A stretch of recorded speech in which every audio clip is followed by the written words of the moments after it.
Okay, so hi everyone. So for this video, I will explain about design, planning, and process. So which is the chapter 2, and this slide is prepared by IR Muhammad Sofi, Muhammad Noor, and I'm Dr. Goh Wan Inn here to explain to you about it. Okay, so project procedures. So you can see that for this chart, you can see construction project is an outcome of a collaborative venture involving several stakeholders, such as, okay, first we must have clients, which is the building owner. So building owner will hire the consultant, okay, for the projects, for the buildings, which including from the architect, land surveyor, civil and structural engineer, mechanicals and electrical engineers, and quantity surveyors. So after they design the project, the buildings, so they will hand over to the contractor to construct the building. So an architecture and engineer both participate in designing and building a structure, whether it is a house or a skyscraper. So an architect designs and draws up plans for buildings, bridges, and other structures. The goals of an architect's design is to satisfy the customer requirements, making the appearance of the structure to the customer liking and performing quality work. Okay, so architect, it is the first one that do the design and draw the plan, which is the architecture plan. And civil and structural engineer have the responsibility of applying an architecture designs and carry it through the constructions. So the goals of these engineers is to satisfy the customer requirements and make the design functional and safe. Other engineers that may involve in the building designs are electrical engineers for the lighting system, mechanical engineer for the elevator, which is the lift, and plumbing engineers for the pumping system, among others. The key difference between architect and engineer is that architect focus on more of the artistry and design of the buildings, while the engineer focus more on the technical and structural side. So the procedures, okay, so while architect is concerned with making the building aesthetically pleasing, an engineer makes sure that the building is functional and safe. To develop and present their designs, both architects and engineers use technical drawing, which is called blueprint. A blueprint is the detailed drawing presented by an architect or engineer that outlines their design. So architect plan is the architect drawing, and then the engineer one is structural drawing. Okay, so in designing any structure, an architect has to plan out his or her ideas by making a scaled drawing. Before an engineer can approve an architect design, they have to analyze the design and select materials that can safely uphold the structure. So we as engineer, we need to study the architecture plan, and then we need to analyze and then see the design is okay or not, and then we need to do the design for that, structural design for it. So an engineer takes the blueprints presented by an architect and determine whether or not it is possible to build. So what are the best materials to use? Different materials have different advantages, such as greater strength or greater flexibility.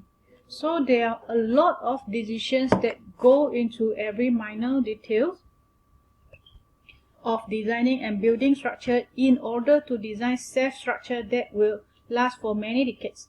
Engineers must stay current on the properties of material, know about design flaws, and research new engineering technology. Okay, so for a project procedure, typical a construction project involves 3 phases as follows. So we will have the first one, which is the planning phase, and then second one, okay, is the design phase, and then the third one is the construction phase.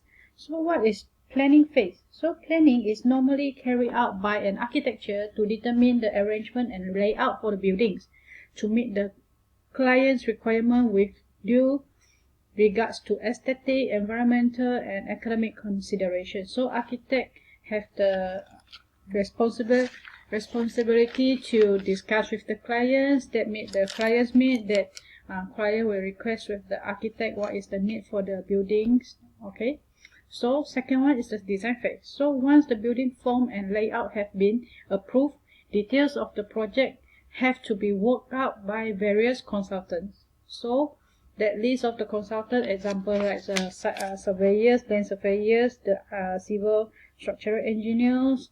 Okay, so all of them will follow and will refer to the architecture drawing and then check for the design.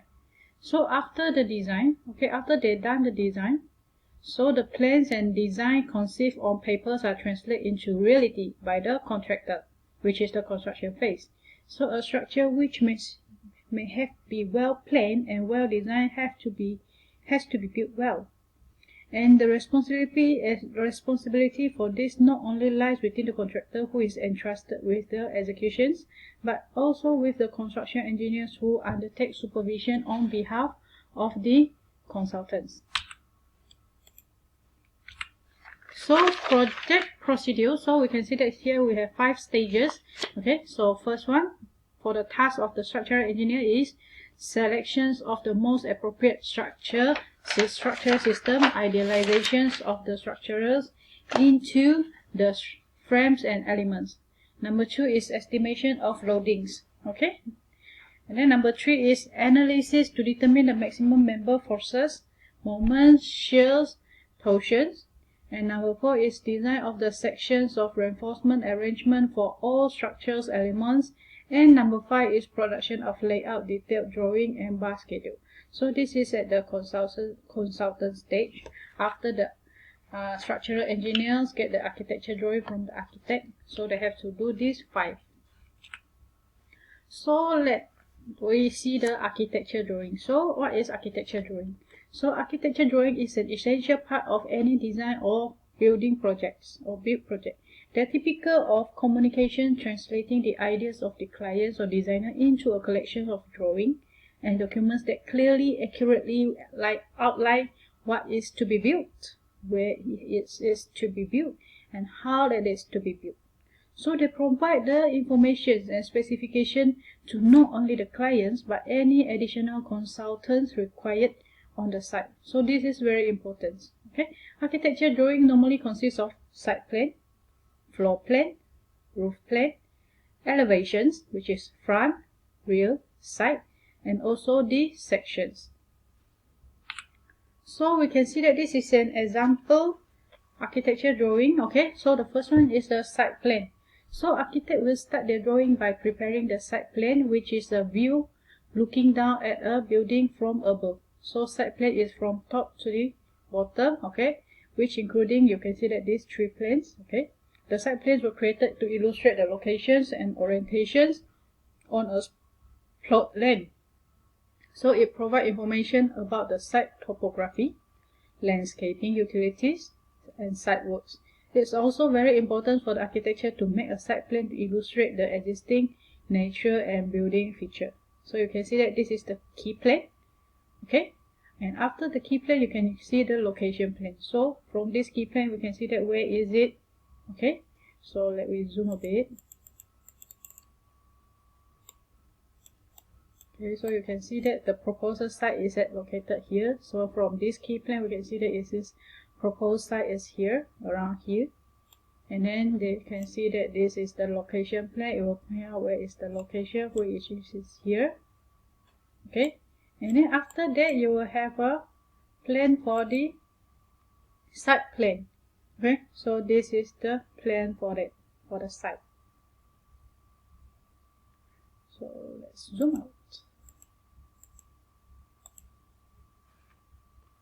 So after this site plan, okay, we can see that this is the plan for just now the site plan. Okay, for this is the 3-story kindergarten. As you can see that this is the Tajuk project, means its title. Okay, so you will mention the proposed 1 unit of 3-story kindergarten with nursery on lot 1524. The information here. Okay, what is the project for and where is located for, on which area. Block 10 Miri Concessions Land District, Miri Sarawak. So this is a project that is an example of a 3-story kindergarten. Okay, and then you will have the plan tapak, which is the site plan. Okay, so which is the general requirements, the active requirements, the passive requirements. Okay,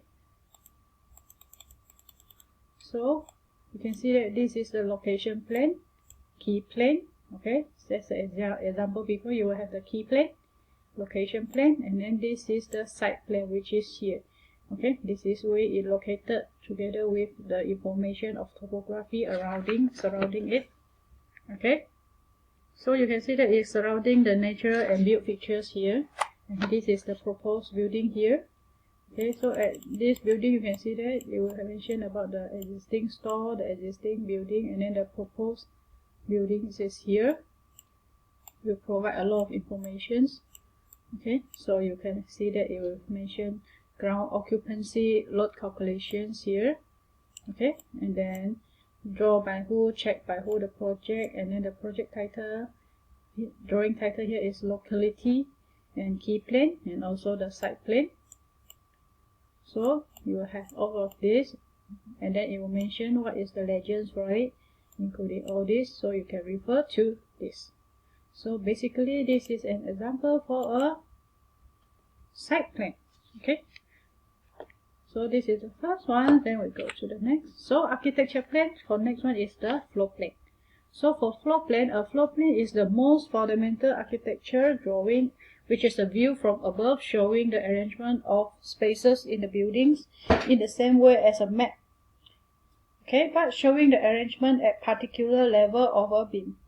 So technically it is a horizontal cut sections through a building, showing walls, windows, doors opening, and other features at that level.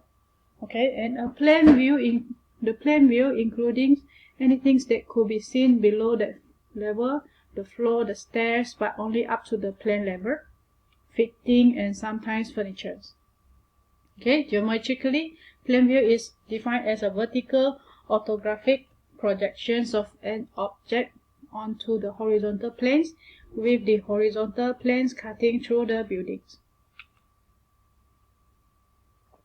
So we can see that just now the building with 3-story kindergartens. So we will have few floor plans. So first we go for the ground floor plans. So you can see that this is cut from the ground floor, means that you will see the first floor or second floor.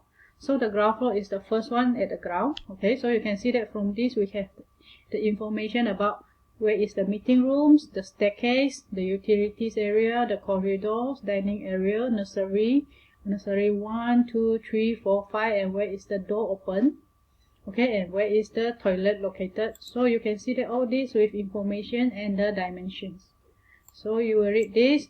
Okay, so you can see this is the ground floor plan, and then with scale 1 to 100.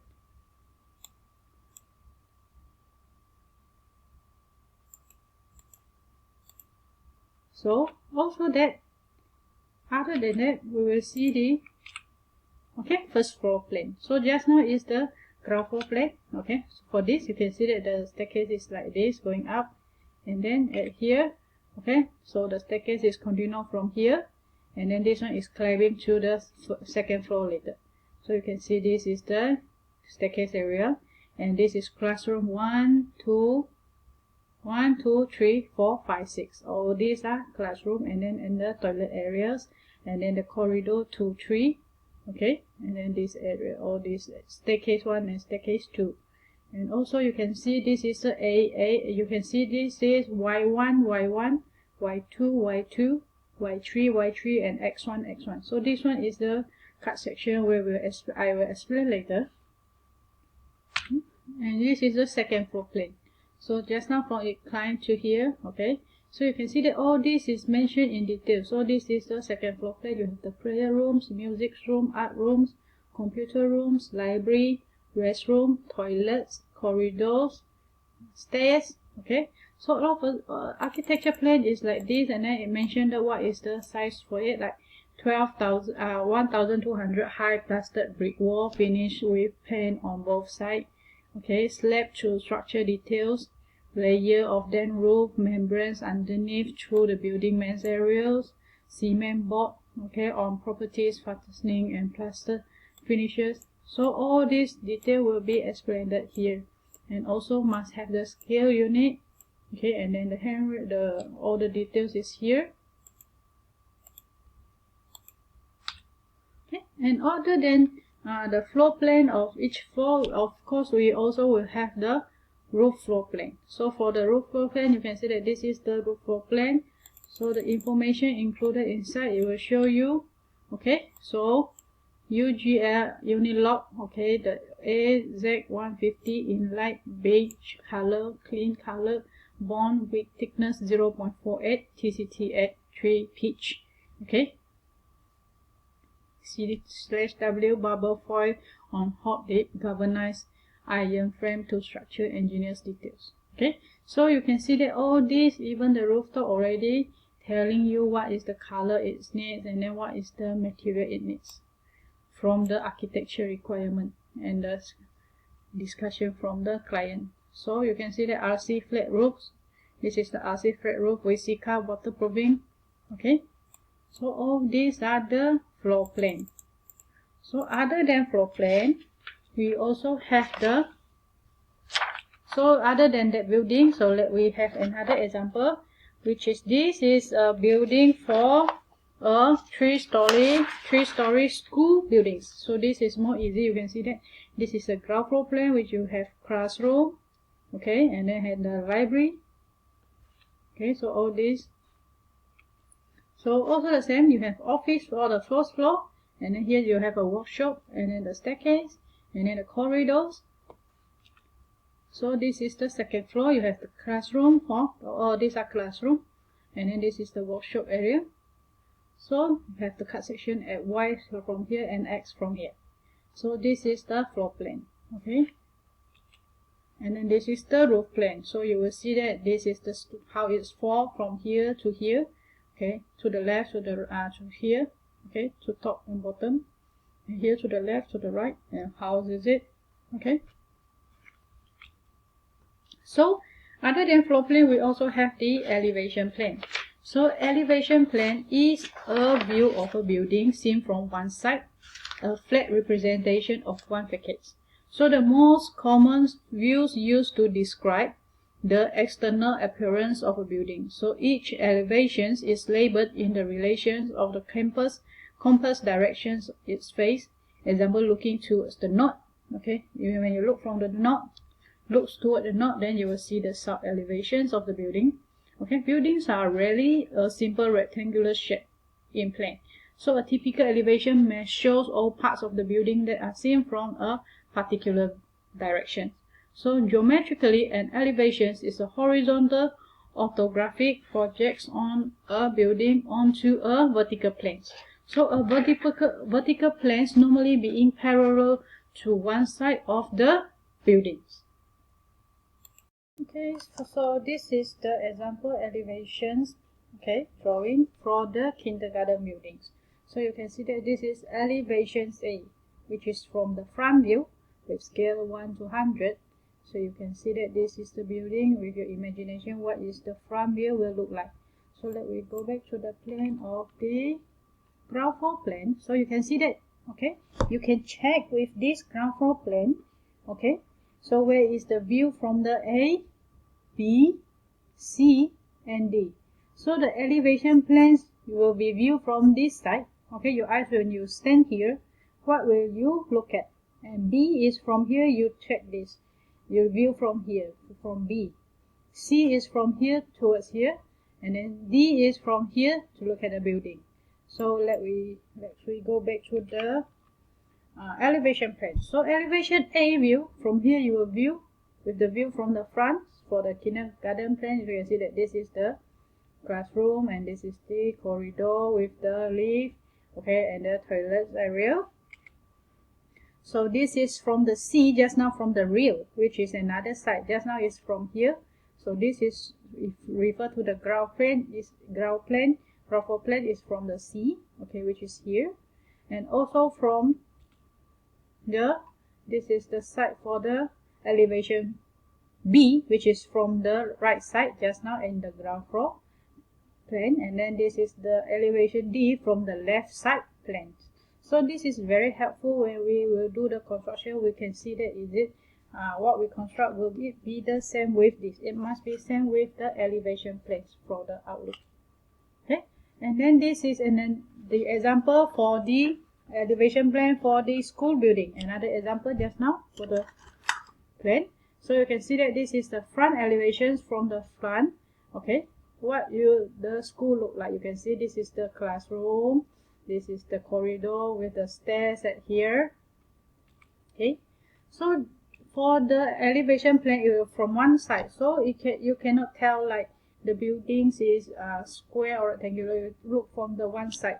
Okay, so you can see that this is the front elevations.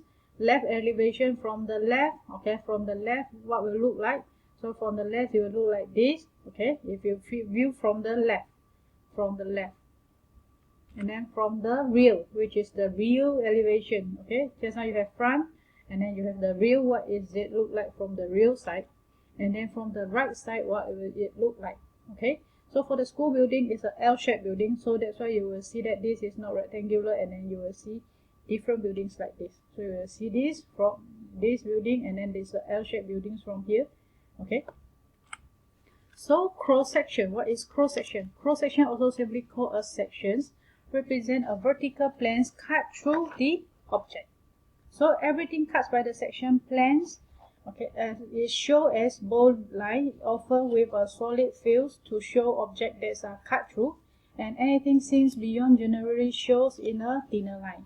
So beyond used to describe the relationship between the different level of a buildings. Okay, just now the elevation is from the side, so the cross section is cut through the sections. Okay, combination of a cross section with elevations of other parts of the building seen beyond the section planes. Geometrically, a cross section is a horizontal orthographic projections of a buildings on a vertical plane with the vertical planes cutting through. So for the just now for the ground floor plans, for the floor plan is vertical orthographic, and then for cross section is horizontal orthographic. So this is the difference for it. Okay, so for this is the scale 1:1. This is the cut section just now for the kindergarten. So let me look at the kindergarten plan again. So when you see here, okay, this is the ground floor plan for the kindergarten. You will see y1, and then go view from this, okay, this side to here, okay, and then y2 from here, y3 from here, and then x1, okay, cut through x1 here, from here view to here. Okay, so let's go back to that one. Okay, so this is the x1. So for x1, you can see that when you cut the x1, you will see this is cut through all the floor. You can see that this is a meeting room, nursery A, nursery B. How does it look like? And then the beam proposed, where is the beam located, and then where is the rooftop, and then the floor height. Okay, and then how is the staircase look like when you cut through it, and the section y1 to y1 it cut. Okay, from that side, when you look at it, how it will look like. So it cut as the staircase, so you can see the staircase, okay, with the explanations. So it's y2 is like this. So it cut through the classroom and nursery, so you will see the rooftop structure for the trusses, and then the classroom, okay, with the corridor. And then this is the cut section y3, which is the toilet. How will it look like inside the cut sections? Okay, so for the school building, okay, so you cut through, and this is the cut section XX, and then this is the cut section YY. So basically architecture drawing, okay, you will all have these sections, including the elevation plans, cross-section plan, ground floor plans, location plans. So for structural layout plan, so engineering drawings, plans, or set of plans for how a building or other structure will be built, generally prepared by structural engineer after getting an architecture plan of the buildings. So this involves determination of the following. So position and orientation of columns, positioning of beams, spanning of slab, layout of stairs, selecting proper type of footing. So from the architecture plans, okay, after obtained from the architect, then we as structural engineer we need to produce these 5 items from the plan. So primary concern of with the load carrying members of a structure consists of structural element size and types of material to be used, as well as the general demands for the connections, communications of the design of the structure to the authority to review and approval, and part of the contract document which guide the contractor in detailing, fabricating, and installing the part of the structure. So the structural layout plan, okay, positioning and orientation of column. Following are some of the building principles which help in deciding the column position. So we need to base on this to decide the column positions. So a column should be preferable with be located at or near to the corners of a building. So of course a column should not be at in the middle of the building, so it will not be economic, it will not be aesthetically nice, and it will be like a hazard. So normally it will located at the corner, okay, and at the intersections, okay, which is at the intersection of beam or walls, and selections of the positions of columns so as to reduce bending moment in beam. Okay, the span, and then we must avoid the larger span of beam. So with more beams, the shorter span, so it will reduce the bending moment. And avoid larger center to center distance between columns. And then columns on property line, you cannot out of the property line. It must be between the property line. So positioning and orientation of structure. So the projection of columns outside the wall in the room should be avoided. Okay, so normally it will hide inside the wall to avoid, as they are not only give bad appearance but also obstruct the use of floor space, creating problem in placing the furniture flush with the wall. So if the column is not within the wall but is outside, so we were having problems to place the furniture, so it will become an obstacle at there. Okay, it must be avoided. So the width of the column is required to keep not less than 200 millimeter to prevent the column being slender. We need to avoid the slender column design. Okay, so the spacing of the column should be considerably reduced so that the load on the columns on each floor is less and necessity of large section for columns does not arise. And then the orient the columns so that the depth of the column is contained in the major plane of the bending or is perpendicular to the measures as is bending. So it is provided that to increase the moment of inertia and hence greater moment resisting capacity. So it is also reduce the span to depth ratio, resulting increase the load carrying capacity of the column. So this is all the things you need to consider when you design the positioning and orientation of column. So for the positioning of beams, so following are some principles, okay, which help in deciding the beam position. So how you decide the beam is, the beam shall normally provide under the walls or below a heavy concentrated load to avoid this load directly coming on the slab. So we need to put on under the slab, okay, under the wall, okay, to distribute the heavy concentrated load. Also to avoid them to put on the slab.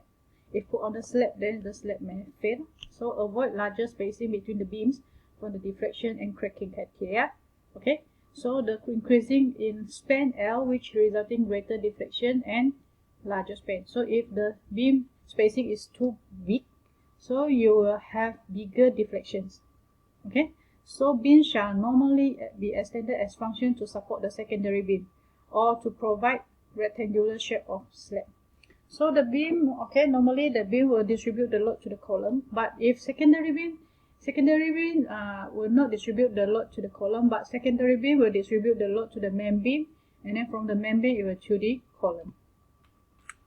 So spanning of slab. So this is decided by supporting arrangement when the support are only on opposite edges or in one direction. So the slab act as one way supported slab. So for slab you have one way and two way. So when the rectangular slab is supported along its four edges, it is acted as one way slab when Ly over Lx is greater than 2. So when it is greater than 2, okay, and Ly and Lx. Ly means Ly is here, Lx is here. So when Ly and Ly over Lx is 2 or greater than 2, so it's one way slab. So in one way slab, main steel is provided along with short pan only, and the load is transferred to two opposite supports. So the two ways addition of slab occur when Ly over Lx is lesser or equal to 2. So since the slab is also supported over the short edges, there is a tendency of the load on the slab by the side of support to get transferred to the nearest support. So if two-way slab, so all the edges will support the load. So the two-way slab is generally economical compared to one-way slab because steel along both spans act as main steel and transfer the load to all of its four supports.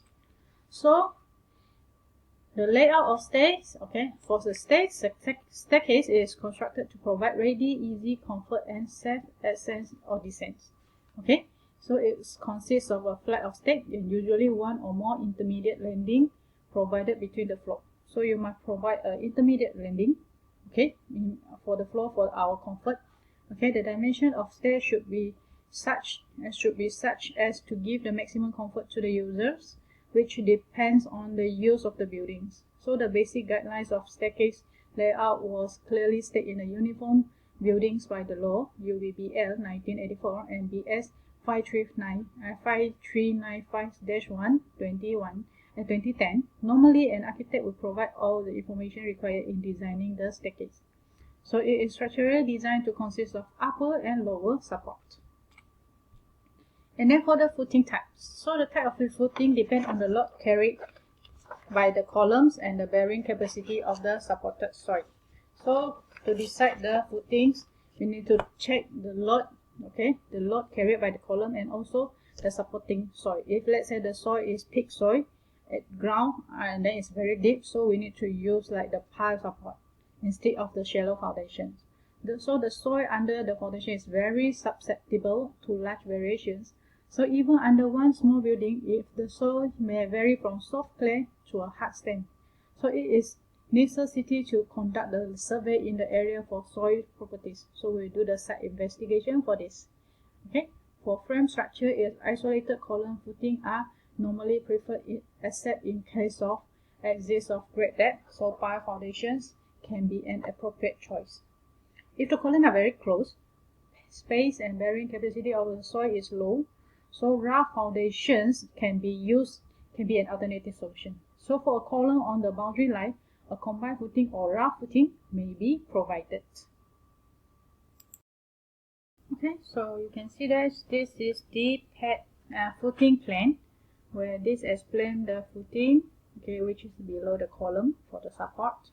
So for the footing size for each footing from the structural plan after you design the structure. So for these footing plans that we zoom, you can see that, okay, so we have different size. Okay, you can see that this is like the FT5 for C2, FT5 for C3, FT5 which is for column 2, FT3 for column 1. So you can see that this size is bigger than this one because the load supported is around 1,864 kilonewton, and this one is only support for 900 kilonewtons. So of course the pad footing size for this will be bigger. Okay, so you can see that with each of these pad footing listed the column, okay, which is the FT5, C2, okay, the column type, okay, C1, C2, C3, which is the size and the columns, okay, C5 is with one column and this column combined together. Okay, you can see that this 1, 2, 3 combined become one column also. Okay, so C1 here, C4, and this is a FT4, okay, for this type, okay, F7 and each one. So you will refer to the details for FT3 for the detailing for the footing size. Okay, footing, the steel inside and so on. Okay, so you can also see that, so notes here, level of footing below the ground level. Footing is 3 meter and others is 2 meter. Okay, so basically you can see that this is the footing plan. Okay, so this is the footing for each of it. Okay, some of it is the column is 2 near, so it will combine the footing becomes 1. Okay, so you have the type of column also, and then the FT3, FT3, FT5. Okay, according to the pad footing size. Refer to the detailing. And also this is the ground floor plan. So different from the architecture. So ground floor plan, you will see the structure on it. So you can see that for this ground floor plan, okay, so you will see this FFL00, okay, and then 100, okay.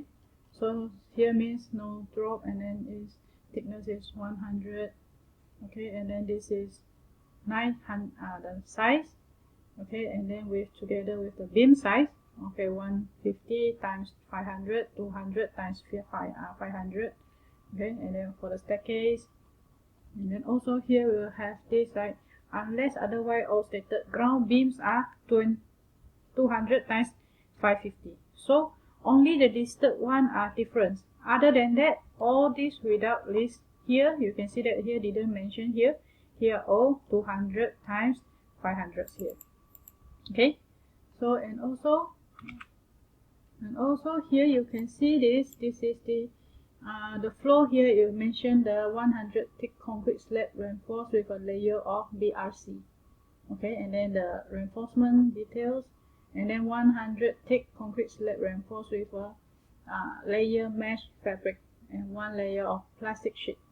Okay, plastic sheet is for the waterproofing, and then the 150 thickness well compacted hardcore at the bottom there. This is typical non-suspended ground slab. Okay, so you can see that this is the first floor plan. So for the first floor plan, you can see that this is also stated the beam size. Okay, and then this direction is the load distribution directions. Okay, here. So you can see that this is one-way slab, and then this is two-way slab, where you can see that the direction is to the 4 directions. Two-way slab, which is for one-way slab, which is Ly over Lx is greater than 2, and then for the two-way slab, Ly over Lx is less or equal to 2.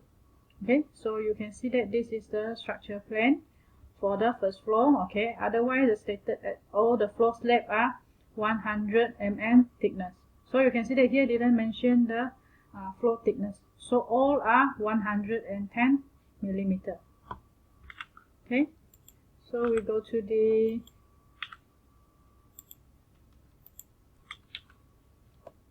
next one.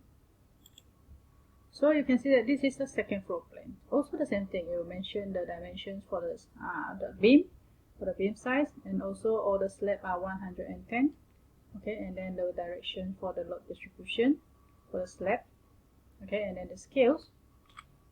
Okay, so this is the roof floor plan. For the roof floor plan, so you can see that this Y is stated cross here, means there is no slab here. Okay, and then here with slab, you mention the direction for the slab. Okay, and then this is the beam size for it, and then also for this rooftop. Okay, so it's like this, so you can refer to the number later for the detailings, so you can check the beams detailing and so on. So for other than roof plan, we have the truss layout. So this is the truss layout, how it look like. Okay, and then the truss 13, truss T3, truss T2, okay, T4, okay, and then the pullings. All these are mentioned here. Okay, so this is the structural plan for the buildings.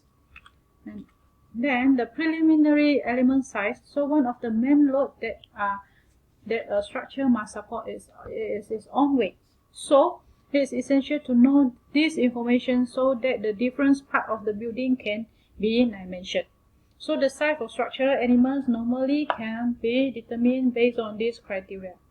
First, architecture drawing. Second, magnitude of actions. Okay. Third is span of element. Fourth is fire resistant requirement. And structural design experience.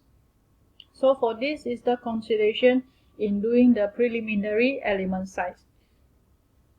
So please check next video for more about this. Okay, so see you. Thank you.